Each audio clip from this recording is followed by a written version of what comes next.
Today's advice is aimed mainly at the beginning players to RimWorld. If you just picked up the game or if you've had it for a while but realize it's a pretty challenging game starting off and there's a lot going on, you maybe set it aside. Well, this video is for you because I'm going to show you how to get up off your feet, how to get started, what you should be doing for the first couple days. Now, if you're an intermediate or advanced player, I have other tips and tricks videos out there for you, so check those out. Also, feel free to leave me a comment below if you've got some advice you'd like to pass on to newer players. I might make a video out of it, so I really appreciate that. But anyway, let's get started here. So the first thing we want to do is figure out where we'll be building at. So I like to come down to my overlays in the bottom right hand corner, and I have a bunch of them. Also, you might note that I've got some mods installed, so if you're just starting off and you're playing vanilla, then don't worry about it. You're going to see some options you don't have, but just you can ignore those. The ones that I focus on will be available to all vanilla players, so it's not a big deal. Now the fertility overlay, it's set to default turned off. If we click it real quick, you can click it again to turn it off, but real quick you'll see the colors pop up. The dark, really vibrant green, that's the fertile soil. The average soil is this kind of mild green color, and the poor fertility soil is this yellow stuff. So that's where you want to plant potatoes. But things that we're worried about, like rice, we're going to plant over here. So that's a good starting point. Luckily, we're next to a big old patch of it. So this location right here is probably a good place to start. We've even got some old buildings. We could cannibalize this material and use it for our own structure.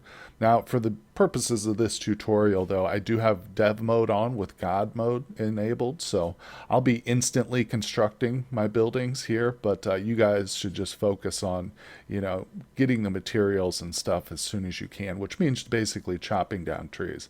I would highly recommend you use wood for your starting material. All right, so let's jump into our orders, and then I'm going to grab the plan tool. It's a very handy tool. Simply, I'm not going to get too elaborate here, just one simple square, and I'm going to measure it out to be about 15 by 15. Now it looks like the corner of it's kind of cutting into the fertile soil. You'll probably want to avoid that, but I'm just going to go with it for now, just so I don't have to readjust things constantly. Now the 15 by 15 interior of the room, actually that's 14 by 14. There we go.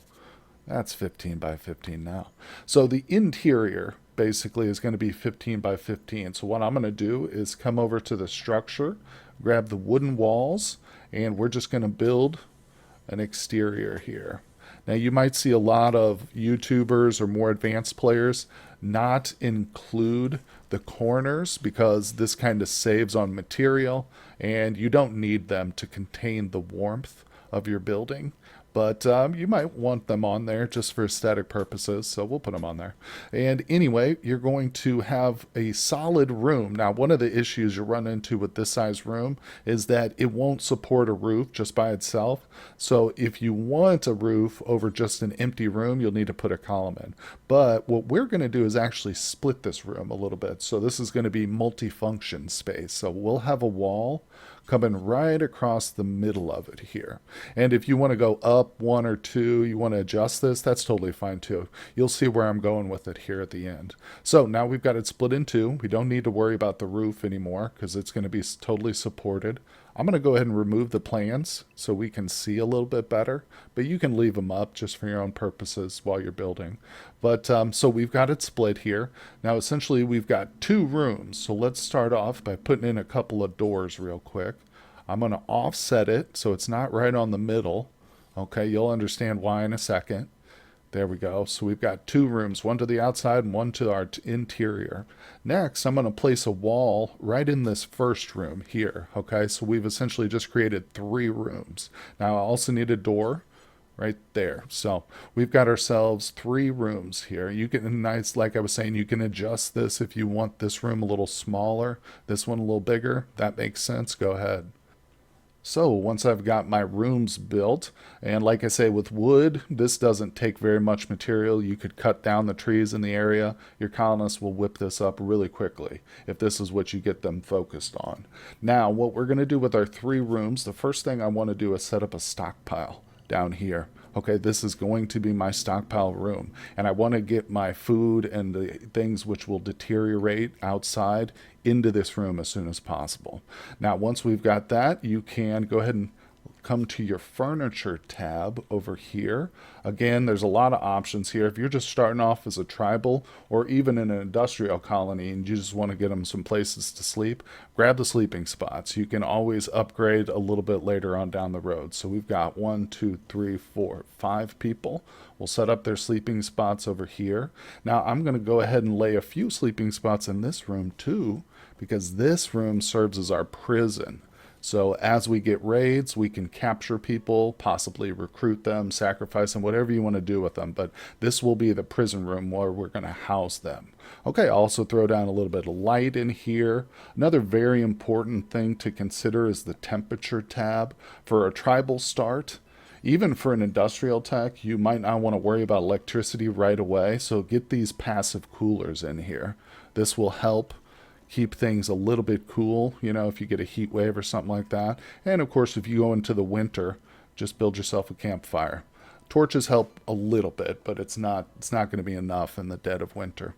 Anyway, so back to the designing of the rooms themselves. We've got our prison over here, so we'll set that up. Now we see this is our prison. This is for the colonists, and this will serve now as a multifunction room too. We're going to go into our production tab, and very, very important, we've got shelter. Now we need food. We need some sort of food production. So we'll go to, I'm going to start with the fueled stove because we're assuming this is tribal. We don't have electricity, and the fueled stove going right in here. Now, butcher table, equally as important. And what I want to do is separate this. This is going into the stockpile room, right across the hall, or the wall, I should say.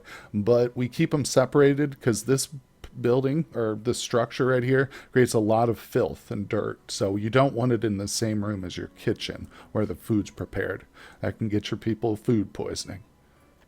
All right, so you can see that we're almost done with our current structure. We've got everything we need here.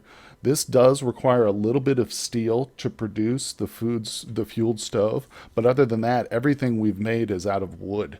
So just wood, and I think it's about 80 steel you'll need to construct the stove. But other than that, this is the setup. And like I say, as the days go by, collect more materials, build yourself some actual beds, figure out where you want to have your bedrooms and other buildings. This is obviously just a very temporary structure, like I said, to help you get up off your feet in just the first couple days. So let me know what you guys think. If this was helpful, I really appreciate a like. Hit that subscribe if you want to see more RimWorld content. And I appreciate everybody. I will see you on the next one.